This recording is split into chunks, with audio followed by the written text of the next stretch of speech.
Welcome back to part 2 on creating this first-person shooter virus-inspired edition in the new Unity ECS.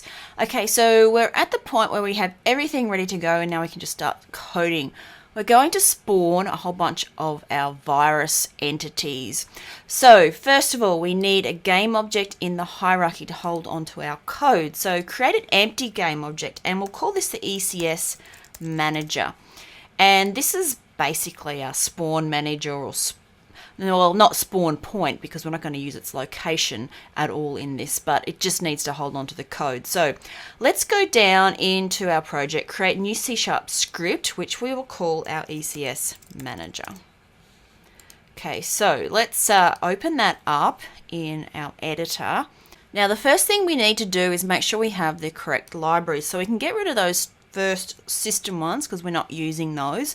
We have Unity Engine. We're going to be using Unity.entities, using Unity.mathematics, and using Unity.transforms. So if you're used to the old Unity, which I assume that you are if you're trying to do this because you need to have some knowledge of Unity, the ECS has a whole bunch of new libraries that restructure a lot of the data structures and algorithms so that they're more compliant to parallel processing, which is what this whole dots thing is about in Unity, is to create more opportunities for parallel computing so that you can process things much faster. And therefore they've introduced a whole new transform system and new mathematics system, which are very similar and basically do the same things that you've been doing, like with the MathF library from before. You just need to get used to some new naming conventions and that, as you'll see that we go through here. Now at the top of our code, we're going to create a public static Entity Manager. Now this Entity Manager basically allows you to spawn things into the entity system and check if something exists in there, and it's like this pool, I guess, of entities. And let's call it the manager. Now I'm making it a public static so I can access it outside later on in other code. We also need to pass through our virus prefab. So we want a public game object virus prefab. Now we're going to create a whole bunch of these viruses, so we will set up an int for the number of those. Okay, so let's call it num virus, and we'll initially set it to 500. So the ECS can produce like thousands of objects, and if you've seen other demos of what Unity's dots will do, is the fact that it will render out like thousands and thousands of objects. However, when you're first creating these programs, what I would suggest is you don't immediately try, 500,000 viruses. Firstly, because this is in preview, you could crash Unity and lose stuff if you haven't saved it. And second, if something goes wrong, you can't actually pinpoint where it's going wrong and things will be running slow. And so just start off low. And 500 probably seems like a lot, but for ECS, it's actually not a lot. So we'll start at 500. And the other thing we also need to create is what's called a Blob asset store. And we'll call that store. So this is basically a binary large object asset store, which we're going to have our viruses created within. Now in the start is where we'll actually create all of these things. So we'll create our store. So store equals new blob asset store. And while we're here, I should mention that a lot of these things, because they're sort of using native code and they're creating stuff in memory that is unmanaged.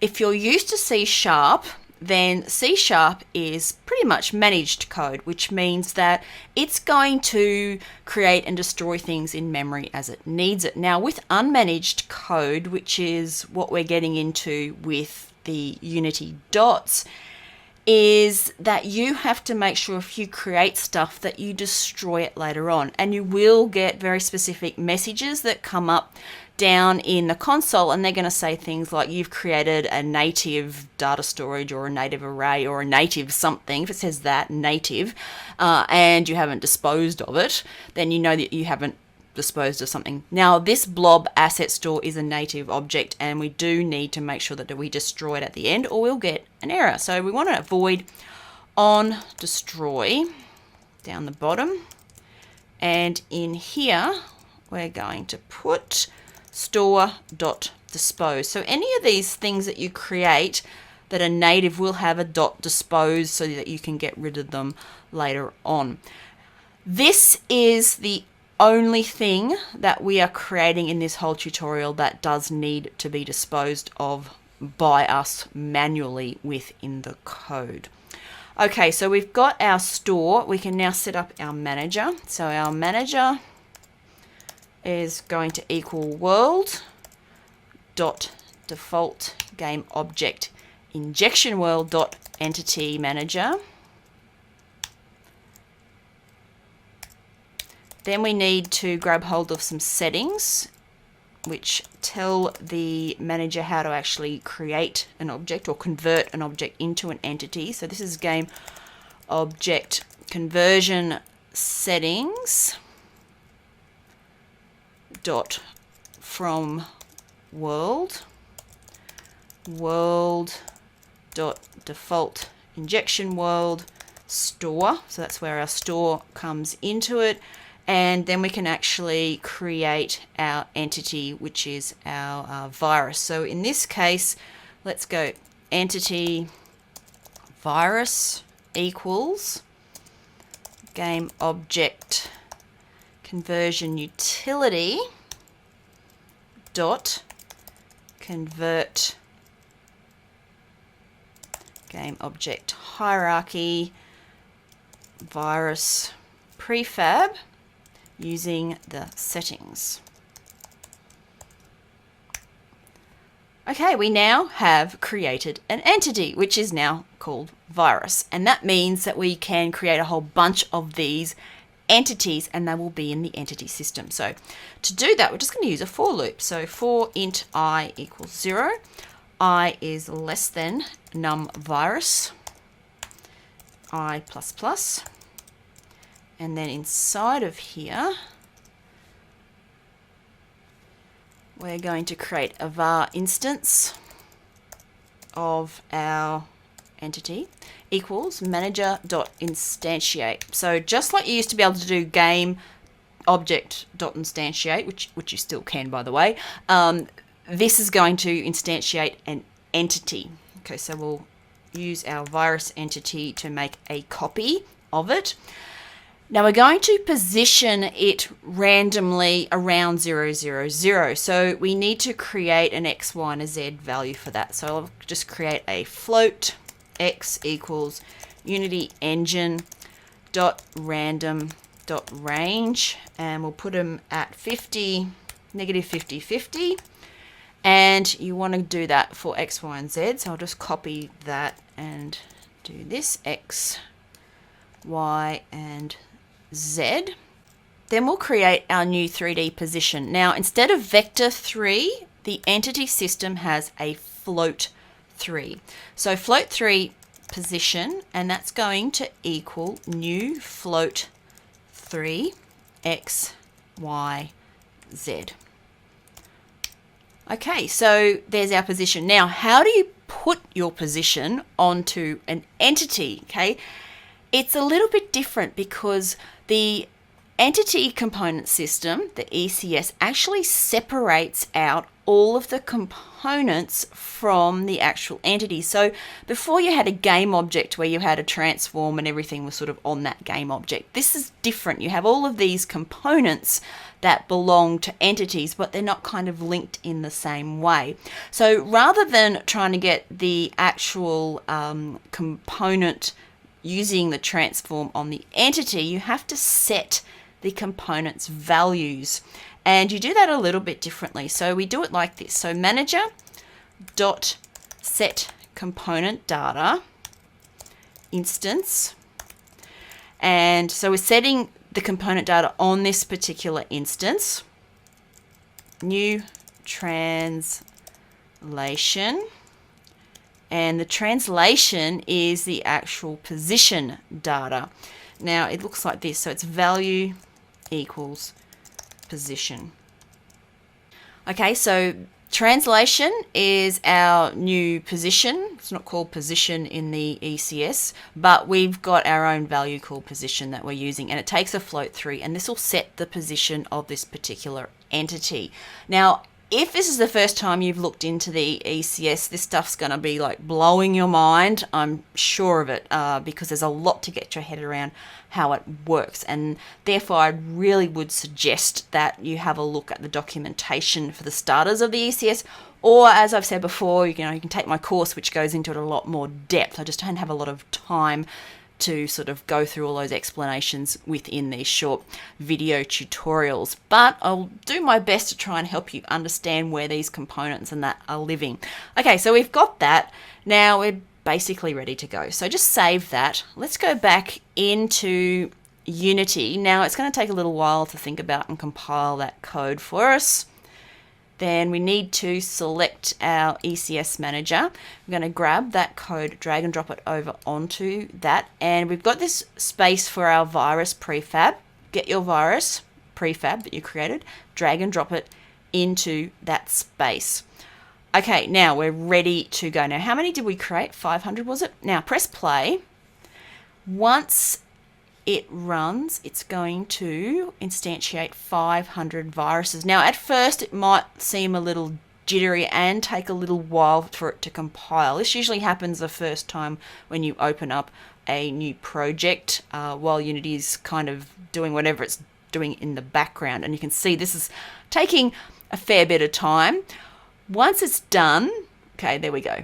Now, you should be able to hear the background music playing, and you should be able to look around with the camera as well. You can use the W key or the arrow keys to actually move around and have a look through your scene at all of your beautiful green virusy blob things.